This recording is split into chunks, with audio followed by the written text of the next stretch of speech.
Hello everyone. Today we will talk about routine business messages. Developing routine messages. In the fast-paced world of business, effective communication is crucial, particularly for routine messages. One of the primary goals when crafting these messages is efficiency. Business professionals should aim to create clear and credible communications quickly, often within a time frame of 5 to 15 minutes. Compared to other types of messaging, routine communications typically require less time for planning and review. However, it's essential to recognize that developing these messages swiftly does not mean skipping crucial writing processes like planning, drafting, and reviewing. To streamline the message development process, utilize the AIM approach: audience, intent, and message. While routine matters tend to be straightforward, it's important to gather relevant and accurate information. Ask yourself what your audience needs in terms of detail and how they would prefer to receive the information. The key planning step lies in message development itself, as routine messages are common and readers may already be overwhelmed with other communications.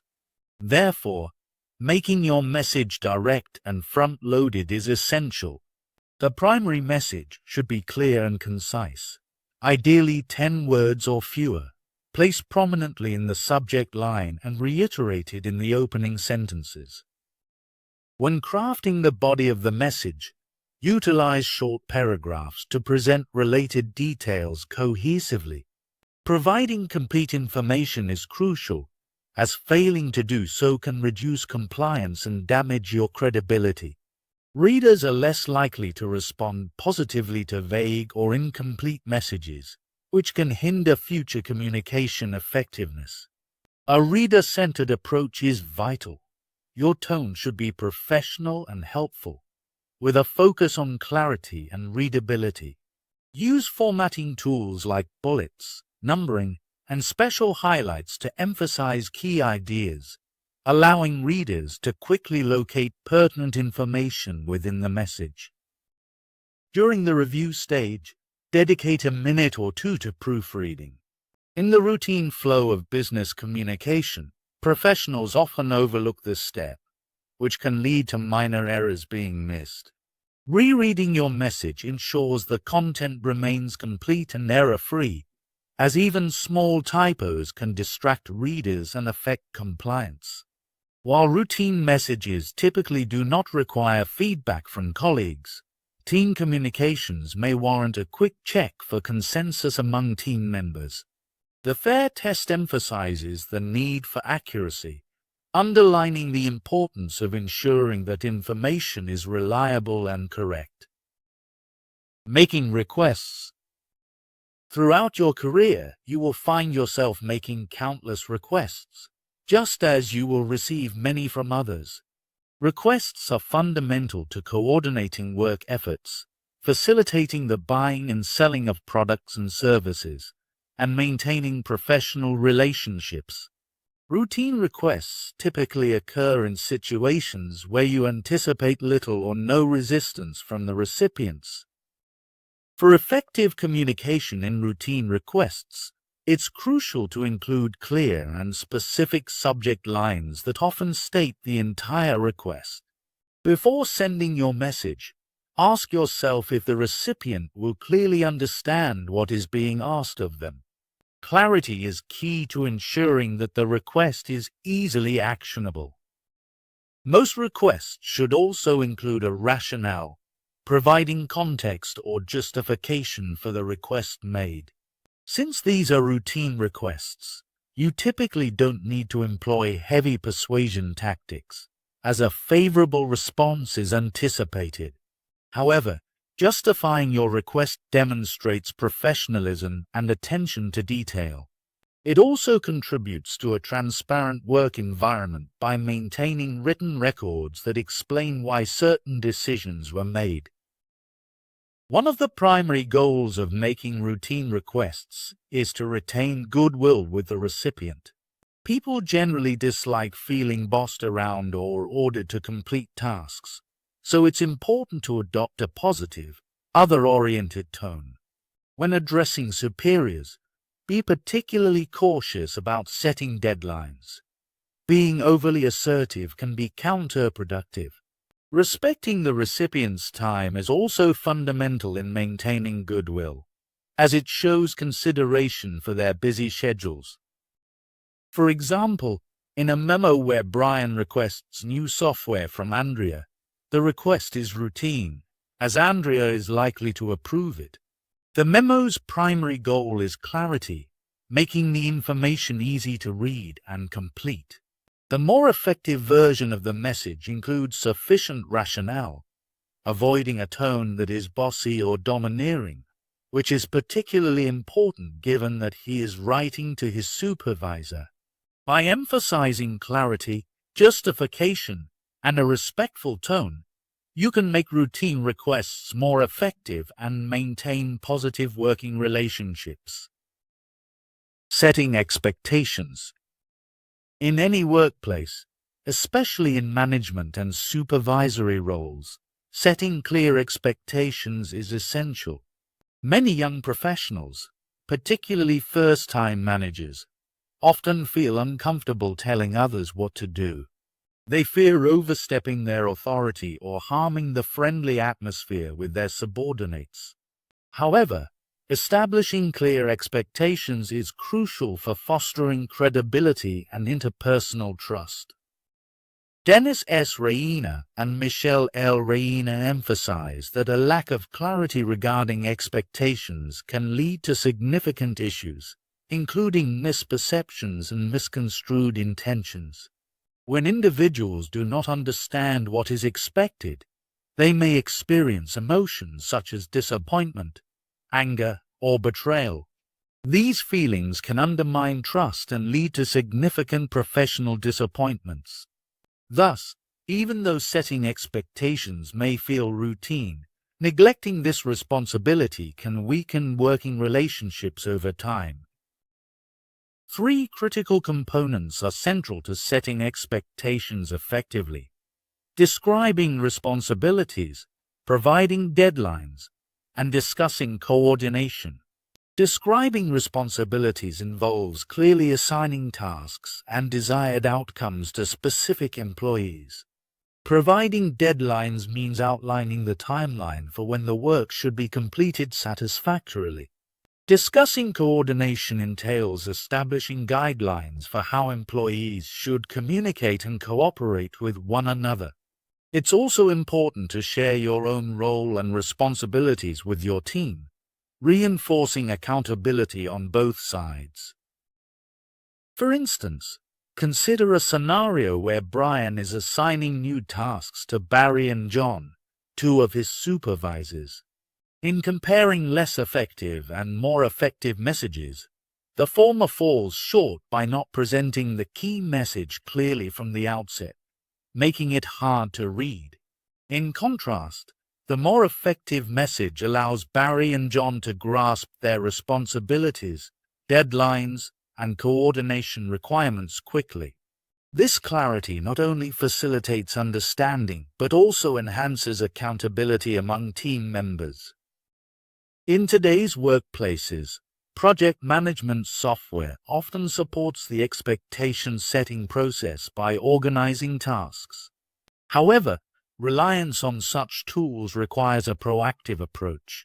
Not all colleagues may be consistent in using the software, so be prepared to implement other communication channels, such as in-person discussions or emails, to reinforce your expectations politely.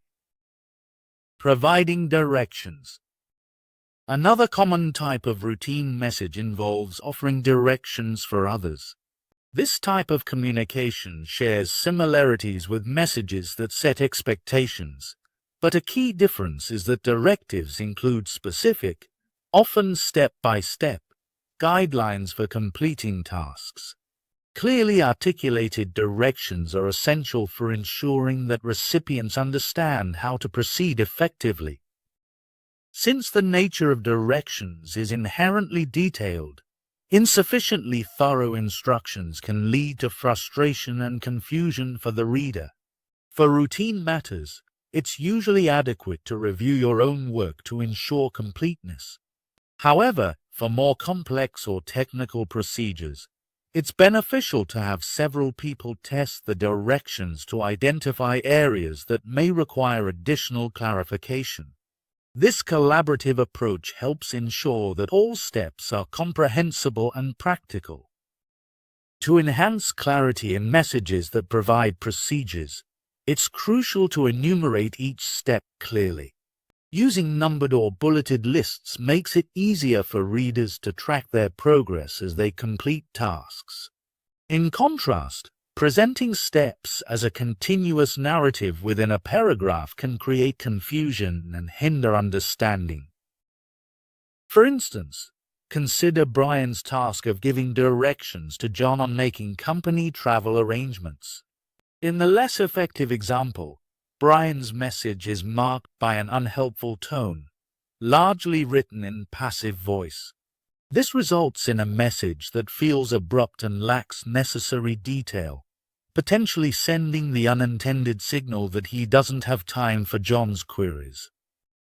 In contrast, the more effective message offers clear and direct instructions. Brian includes the relevant human resources policies and adds his comments as additional guidelines and tips, directing John to further sources of information. While Brian could have simply suggested checking the HR intranet portal, providing comprehensive directions illustrates his commitment to supporting John. This thoughtful approach not only aids in task completion, but also conveys a message of assistance and collaboration. Responding to inquiries. Working collaboratively often involves a continuous exchange of questions and answers. An essential strategy when responding to inquiries is to clearly separate each question, allowing readers to quickly identify the corresponding responses. One effective method to achieve this is by using bullets or numbered lists, along with special formatting like bold or italics to emphasize key points. When deciding between bullets and numbered lists, consider whether the sequence of the items matters. If the order is essential, opt for a numbered list. Otherwise, bullet points suffice. Additionally, it can be helpful to direct readers to additional resources for more detailed information by providing links to FAQ pages or relevant websites. For example, consider Brian's responses to an inquiry from a potential client. In the less effective reply, the responses are mixed together in a single paragraph, making it difficult for the reader to extract specific answers. This approach can be further complicated if the original inquiry is poorly structured, as seen in Brian's initial response. In the more effective version, Brian organizes the email by giving each question its own section and using bold formatting to highlight these questions. This structure improves navigation, allowing the reader to find answers easily. He also includes links to web pages that offer further information and proposes scheduling a face-to-face meeting to discuss questions more thoroughly. Creating announcements. Business executives and managers frequently need to make announcements, which serve as updates on policies and procedures, notices of upcoming events, and other important communications directed at a group of employees or customers. Announcements represent a form of one-to-many communication, where information is disseminated to a large audience. Given that announcements are often broadcasted via emails or corporate intranet posts, many employees and customers may overlook them. To combat this tendency, it's crucial to craft a specific and engaging subject line that captures attention. Additionally, announcements, especially those pertaining to events, should be structured so that readers can absorb all relevant information within 10 to 15 seconds. This highlights the importance of effective formatting. For instance, in Brian's less effective announcement about new computing policies, he manages to include most of the necessary information but presents it in lengthy paragraphs, which can be daunting and easy to skip over. One common mistake in announcements is omitting important details, such as relevant dates, which can lead to confusion and missed opportunities for the audience. While announcements about policies may have a formal tone, they can still convey enthusiasm, especially if the news is positive. In contrast, Brian's more effective announcement successfully presents complete information succinctly. The improved formatting allows employees to quickly grasp essential details in a short time.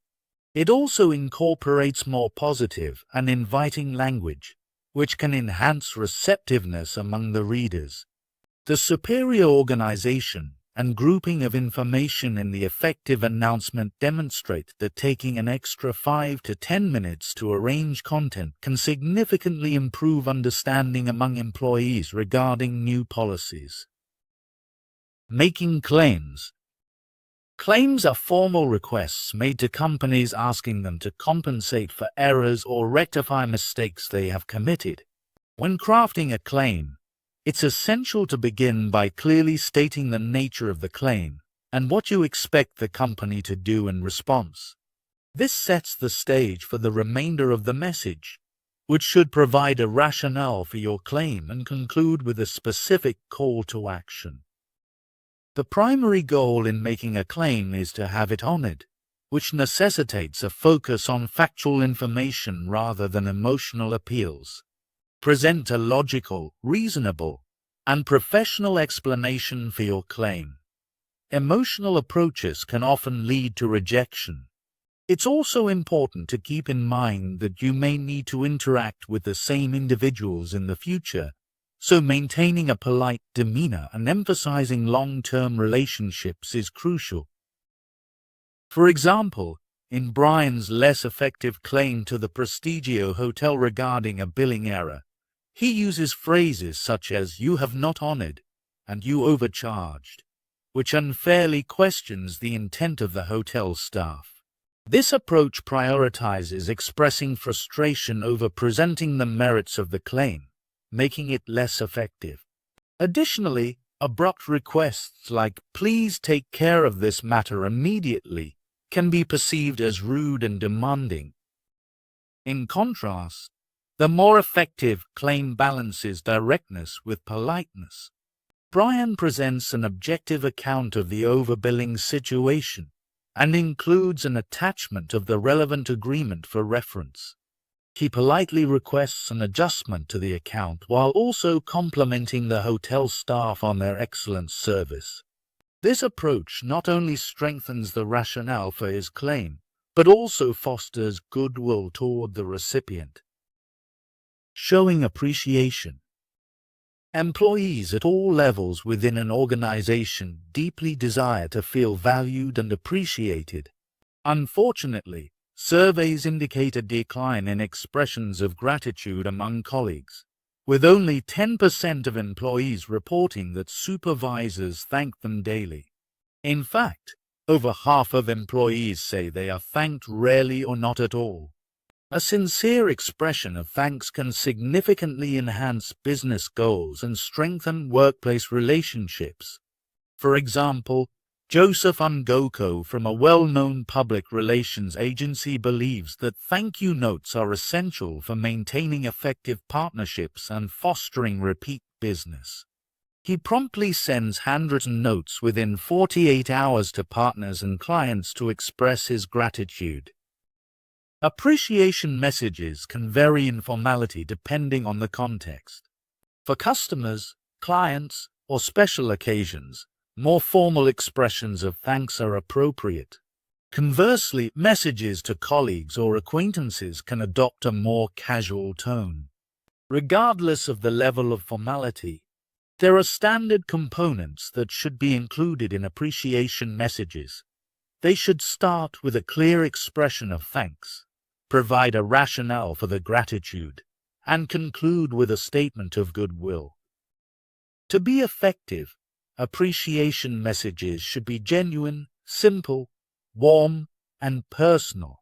Focus on the recipient to convey sincerity, avoiding any language that may appear self-serving. It's crucial that these messages do not shift attention back to yourself. Instead, they should highlight the contributions of those being thanked. In the workplace, expressing appreciation helps foster connections and boost morale. However, it's important to avoid excessive or exaggerated displays of gratitude, as they can come across as insincere or unprofessional. For instance, in comparing Brian's less effective and more effective appreciation messages to his team, we see distinct differences. In the less effective version, Brian uses exaggerated phrases such as "a fabulous job" and "you are all the best," which may seem over the top and unprofessional. Furthermore, he inadvertently shifts some focus onto himself by implying he deserves thanks for his contributions, such as securing new contracts or providing lunch. In contrast, the more effective message centers on the team, maintaining a positive yet professional tone. It conveys enthusiasm while reinforcing a genuine sense of appreciation for the group's efforts. By focusing solely on the recipients and maintaining professional boundaries, Brian's message fosters a more authentic and meaningful expression of gratitude. This thoughtful approach not only strengthens workplace relationships, but also enhances overall team morale. Congratulations and celebrations. Congratulatory and celebratory messages are closely related to expressions of appreciation, but are typically reserved for significant professional milestones. These can include achievements such as securing a major deal, acquiring an important new client, celebrating a work anniversary, like 10 years of service, receiving a promotion, or even reaching retirement. Additionally, it is important to celebrate personal milestones for close colleagues and clients, such as marriages, births, graduations, home purchases, and other significant life events. In congratulatory messages, it's essential to convey deep and positive emotions. The tone should be joyful and celebratory, reflecting genuine happiness for the recipient's achievements. Validating others for their accomplishments adds depth to the message. For instance, when someone receives a promotion, acknowledging that it is well-deserved can enhance the sentiment of the congratulatory note. Similarly, recognizing important decisions, like purchasing a home, reinforces the positives associated with their milestones. Moreover, milestones often signify the start of new journeys, so expressing confidence in the recipient's future is a valuable addition. For example, when someone secures a major deal, you could convey that this success is likely the beginning of further achievements. For someone recently married, expressing hope for a long and happy union can resonate deeply. While the level of formality in congratulatory messages may vary among professionals, the essence remains the same. These messages should be emotional, validating, and forward-looking. For instance, in Brian's message to a colleague who has accepted a new and better position at a competing firm, he effectively demonstrates this approach. By celebrating the colleague's new opportunity, Brian reinforces not only their past accomplishments, but also the exciting journey that lies ahead. Making apologies. In any workplace, even with the best intentions, colleagues can occasionally let one another down. Communication styles, personality clashes, and careless remarks can contribute to misunderstandings or personal offenses. Business professionals with high emotional intelligence recognize the impact of their actions on others and strive to mend relationships when harm occurs. In many cases, offering an apology is the appropriate course of action. However, not all apologies are effective. As management communication specialist Holly Weeks explains, offering the right apology, particularly in the corporate world, is not as simple as saying, "I'm sorry, done right." An apology can enhance both reputations and relationships. Done wrong, it can compound the original mistake, sometimes to disastrous consequences. Effective apologies serve several purposes.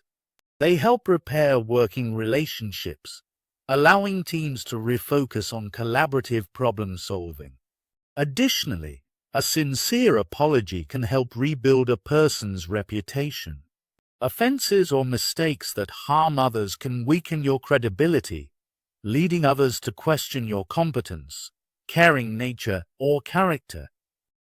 Typically, a well-structured apology includes several key elements: an acknowledgement of the mistake or offense, an expression of regret for any harm caused, acceptance of responsibility, and a commitment to ensure the same mistake will not occur again. For an apology to have the desired effect, it must be timely and sincere. Ineffective apologies tend to be vague or cliched, failing to convey genuine remorse. For an apology to resonate, the person offering it must appear sincere and genuine, without any hidden agenda. Focusing on the person receiving the apology is vital. If the person perceives defensive behavior from the apologizer, it can undermine the sincerity of the apology. Before offering an apology, consider the potential business implications. For example, apologizing to customers may imply legal responsibility, so it might be wise to consult legal counsel for serious matters. Internally, an apology could be documented in performance reviews or other records, so understanding the possible risks to your career or company is important. Generally, though, apologies for routine mistakes carry little risk and can restore or even enhance both personal and organizational credibility. For instance, Brian's oral apology for unfair statements made during a meeting illustrates the essential components of an effective apology. He acknowledges the mistake, expresses regret, accepts responsibility, and commits to doing better. The apology is brief, sincere, and forward-looking, making it likely that his colleagues will quickly accept it and pivot back to effective collaboration. By addressing offenses in a thoughtful manner, the workplace can maintain a positive atmosphere and strengthen relationships among team members. Expressing sympathy. When colleagues or close professional contacts experience personal losses, such as the illness or death of loved ones, it is appropriate to extend sincere sympathies. Even if your relationship has been strictly professional, showing condolences, concern, and support can greatly aid their healing process during difficult times. The most important aspect of expressing sympathy is sincerity. In such challenging and often awkward situations, you may feel uncertain about what to say or how to articulate your feelings. However, your genuine concern will carry more weight than the specific words you choose. It's essential to connect on a human level, even if your past interactions were primarily formal. Keep your expressions of sympathy brief and to the point. In the case of a death, it's essential to express your support and concern directly to the person who has suffered the loss. Personalizing your message by mentioning the deceased by name and sharing positive impressions or memories can make your expression more meaningful. This not only acknowledges the significance of the loss, but also reinforces the personal connection. Whenever possible, consider handwriting your message on a nice card. A handwritten note adds a personal touch that can be particularly comforting and shows that you took the time to express your thoughts genuinely. Overall, Demonstrating empathy through sincere expressions of sympathy can provide valuable support and comfort to those navigating their grief. Thank you for watching. If you liked this video, please like and subscribe to channel.